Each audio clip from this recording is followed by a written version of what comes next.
Estamos, no hace falta decirlo, ante una crisis nacional que aparece con el ropaje de la economía, pero que oculta un problema político. En efecto, el mayor problema que tenemos hoy en España, que engloba a todos los demás, incluido el económico, no es otro que la situación caótica en que se encuentra el Estado de las autonomías, que incluso podríamos llamarlo Estado de las anomalías. No se podrá resolver eficazmente ningún otro problema en nuestro país mientras que no se llegue a un modelo estable de nuestro Estado. Es indudable que si hubiésemos contado con un Estado eficaz, podríamos haber hecho frente a la crisis económica con mucha mayor facilidad. Pero el Estado autonómico, en estos momentos, presenta una grave inestabilidad que procede de tres causas principales. La primera consiste en que, tal y como se encuentra, es un Estado enormemente gravoso, que mal que bien pudo funcionar mientras estábamos en el periodo de las vacas gordas. Pero ahora que éstas han adelgazado hasta llegar a una situación de raquitismo, ese Estado, tal y como está, ya no es funcional. En segundo lugar, desde el mismo momento en que el presidente Zapatero dio disco verde para que se reformase el Estatuto de Cataluña, entramos abiertamente en una situación de turbulencia autonómica de la que será muy difícil salir.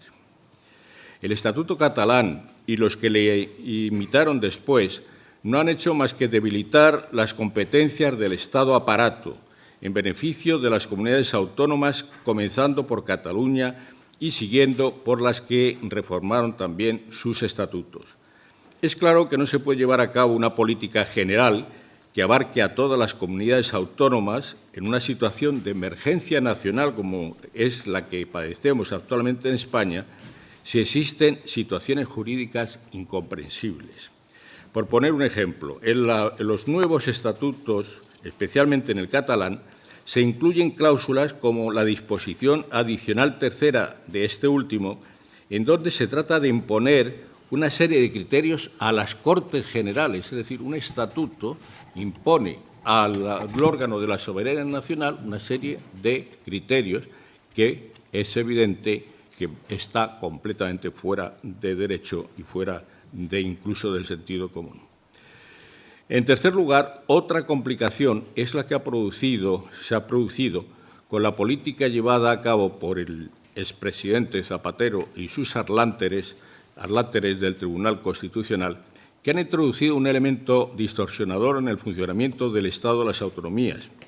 Esto es, se ha permitido que unos partidos, primero Bildu y ahora Sortu, con evidente relación con ETA, que aún no se ha disuelto, represente una amenaza enormemente peligrosa para la futura integridad de nuestro Estado, desde el instante en que se ha introducido en las instituciones locales. Sea lo que fuere, parece que existen, por estas tres razones que he expuesto, una cierta unanimidad en señalar que algo hay que hacer urgentemente con respecto al Estado de las autonomías. Se ha podido oír así, en los últimos días, voces de todas las tonalidades. Podríamos resumir las posiciones más sobresalientes que se pueden señalar a mi juicio. En primer término, hay muchos, y creo que cada vez es mayor, si nos atenemos a los sondeos y a las encuestas, que mantienen que se deberían suprimir las autonomías de forma radical y volver a un Estado centralista, democrático y unitario, permitiendo exclusivamente una cierta descentralización administrativa. Al margen de la ideología que sustente esta posición, de las varias ideologías que sustenten esta posición, hay que indicar que parece imposible en estos momentos de llevarse a cabo. Las autonomías, con todos los defectos que se quieran, han contribuido al desarrollo económico de España, reduciendo las enormes desigualdades regionales que existían antes de ser aprobada la Constitución. Pero además hay que tener en cuenta que el título 8º de la Constitución nació especialmente para resolver el problema de las dos regiones con mayor identidad en España, es decir, País Vasco y Cataluña, aunque Carlos Espinosa de Montero, muy inteligentemente hace un momento, las he puesto en entredicho, que sean las nacionalidades históricas. Hay más nacionalidades históricas. Pero, en fin, no voy a entrar yo ahora en ese tema. Resultaría totalmente demencial, por consiguiente, suprimir a estas dos regiones, concretamente a estas dos, la autonomía que la consideran como intrínsecamente necesaria mientras que no puedan llegar a la independencia. La segunda posición que suscriben muchos observadores es la que consiste en adoptar en España un Estado federal. Por una parte, se dice con mucha frecuencia que nuestro Estado de las autonomías es un Estado prácticamente federal, lo cual es cierto y no es cierto. Es cierto porque, al igual que ocurre con los Estados federales, en España las comunidades autónomas tienen parecidas competencias a las de aquellos o incluso aún más. Pero no es cierto porque uno de los rasgos que se pueden comprobar en los Estados federales consiste en la igualdad entre todos los Estados miembros. Puede haber diversidad en algunos puntos, puede haber una falta de homogeneidad, pero lo que no puede haber en un Estado federal es una asimetría radical. Sin embargo, no resulta posible reconocer esta circunstancia en España porque, como digo, no existe una igualdad entre las comunidades autónomas, habiendo grandes diferencias entre unas y otras en lo que respecta a sus estatutos. Pero es más, la igualdad federal no la desean en absoluto ni los vascos ni los catalanes. Aquí, en este país, existe una ley sociológica que es diabólica y que consiste en que cuanto más se alejan Cataluña y el País Vasco de otras comunidades autónomas, más se querrán éstas acercar a las primeras. Es decir, es el problema de los agravios comparativos. Pues bien, mientras los unos hablan de los hechos diferenciales y de los rasgos identitarios, los otros, como digo, hablan de agravios comparativos porque corren a apoyarse en el artículo 14 de la Constitución, que afirma que todos los españoles son iguales. Por consiguiente, esta solución del Estado federal o autonómico federal es, evidentemente, desde el punto ideal, la mejor, pero es una pseudo-solución, porque nunca la aceptarían ni los vascos ni los catalanes, ya que ambos quieren ser siempre un poco más altos que los demás, pero sería, sin duda, la más justa de todas. No queda, pues, más que una tercera posición, que se trata de racionalizar, o que consiste en racionalizar el estado de las autonomías, modificando la Constitución y los estatutos para señalar con toda claridad cuáles son las comunidades autónomas que se reconocen, lo que podría significar incluso que algunas comunidades uniprovinciales, me temo que si me oye el presidente de Cantabria no le gustaría, algunas comunidades uniprovinciales pasasen a formar parte de otras más amplias, lo que ahorraría sin duda gastos. Habría que describir también con total exactitud cuáles son las competencias que debe mantener el Estado aparato y cuáles son las competencias propias de las comunidades autónomas restantes. Y habría que convencer a los españoles, si es que se les puede convencer, de que las dos regiones con mayor personalidad histórica, Cataluña y País Vasco, deberían, para la paz, digamos, nacional, tener algunas competencias fundamentales más que las demás comunidades. Pero no se puede ocultar que esta diferenciación podría provocar nuevos conflictos entre las comunidades artificiales, según las ha defendido Artur Mas y Josep Duran i Lleida, y diciendo que las otras comunidades no son naturales, serían artificiales. Ahora bien, es la propia Constitución la que ha originado este conflicto permanente, puesto que adoptó dos principios como si fuesen imanes del mismo signo que se repelen en vez de atraerse. En efecto, por una parte se trata de los principios dispositivo y diferenciador, que se hallan contenidos en el artículo 2 de la Constitución. Por un lado, según el principio dispositivo, todas las regiones españolas que así lo deseen pueden acceder a la autonomía. Y por otro, el principio diferenciador consiste en que se reconocen diferencias claras entre unas comunidades autónomas, denominadas nacionalidades, y otras denominadas regiones.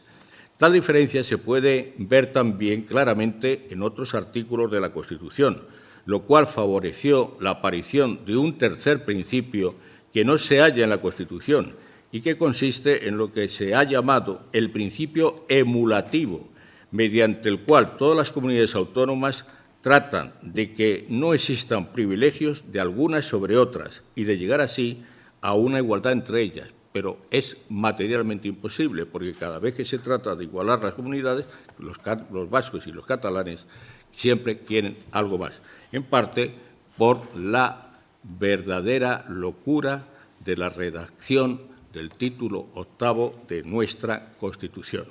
Y digo locura porque antes ha hablado de ello, se ha referido directamente Espinosa de los Monteros, diciendo que en España inventamos el sistema del título octavo. Lo inventamos hasta cierto punto, porque es una copia, pero mala, de la Segunda República, de lo que ocurrió en la Segunda República. En el momento constituyente había tres modelos para seguir. El primero era el modelo portugués, reconocer dos comunidades autónomas, dos autonomías, como hace Portugal, que son Azores y Madeira, y el resto descentralización administrativa. Segundo modelo, el italiano, 20 regiones autónomas, pero 5 de ellas especialmente con más competencias que las otras 15, es decir, unas más y otras menos. Y el modelo alemán, que es un sistema federal de casi igualdad de competencias. Pues bien, ¿qué se hizo en España con la Constitución? Se copió alguna de las tres, porque en España, ya lo dijo Unamuno, que inventen ellos. No estamos capacitados para inventar nosotros, porque lo hacemos mal. Más vale copiar si copiamos bien. Pues bien, ¿se copió alguno de los tres modelos? No. Se volvió a la Segunda República, al sistema que se estableció, que fue una locura y que nosotros lo hemos todavía empeorado, porque en la Constitución de 1931 había 3 listas de competencias, las propias del Estado, las propias de las regiones autónomas y algunas concurrentes. Bueno, el sistema de listas que se ha establecido en nuestra Constitución es una verdadera anomalía, porque nunca se sabe cuáles son las competencias exclusivas del Estado y cuáles son las de las comunidades autónomas, ya que la propia Constitución dice que en algunas competencias exclusivas del Estado, pasados 5 años, las comunidades podrán.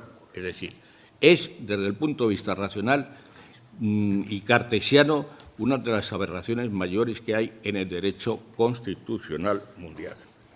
Y con ello, creo que he expuesto, después si hay necesidad de aclarar algún punto, ustedes me lo dicen, pero así están las cosas hoy en España y las consecuencias que podemos deducir son 2. Una primera, que no se puede mantener la actual estructura caótica del Estado, de las autonomías, por ser enormemente gravosa y ineficiente. Y la segunda, que la única manera de resolver y racionalizar esta endiablada situación no es otra que la de reformar el título octavo de la Constitución, intentando el mayor acuerdo general, incluso con la convocatoria de un referéndum. Y esto es un tema que, si no habla el pueblo español en este tema, ¿cuándo va a hablar el pueblo español? ¿Para qué existe un referéndum si no se pronuncia sobre este tema, que es el más importante que tenemos en España? En resumidas cuentas, algo de eso reivindiqué hace 23 años, cuando no había una crisis económica como la actual, en el primer artículo que salió en la tribuna del periódico El Mundo, y que era un artículo firmado por mí, reivindicando el título octavo de la Constitución, porque los 3 grandes defectos de nuestra Constitución, y acabo enseguida, los 3 grandes defectos, hay muchos más, por supuesto, de detalle, pero los 3 grandes defectos son, primero, que es una Constitución inacabada.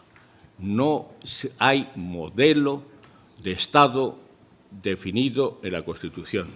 El segundo gran defecto es que toda Constitución siempre parte de cero. Es decir, la Constitución, el poder constituyente, que es el que hace las constituciones, lo que decide es, a partir de este momento vamos a crear un nuevo orden constitucional, un nuevo orden jurídico. Pues bien, nuestra Constitución no parte de cero. Se reconocen derechos históricos de los territorios forales, de Navarra, del País Vasco, y ahora también Cataluña está reivindicando los derechos históricos y así lo dice el Estatuto. Es decir, es una Constitución que no parte de cero. Y el tercer y gran problema de la Constitución es que el sistema de reforma tiene dos procedimientos. Hay uno, el del 167 es un procedimiento complicado y el procedimiento del 168 es imposible. Se ha hecho, como se ha visto con la Constitución de Cádiz, para que no se reforme la Constitución, por lo menos en ciertos aspectos. En el título preliminar, el capítulo segundo, el título primero, que se refiere a los derechos, y sobre todo al título segundo, que es la monarquía.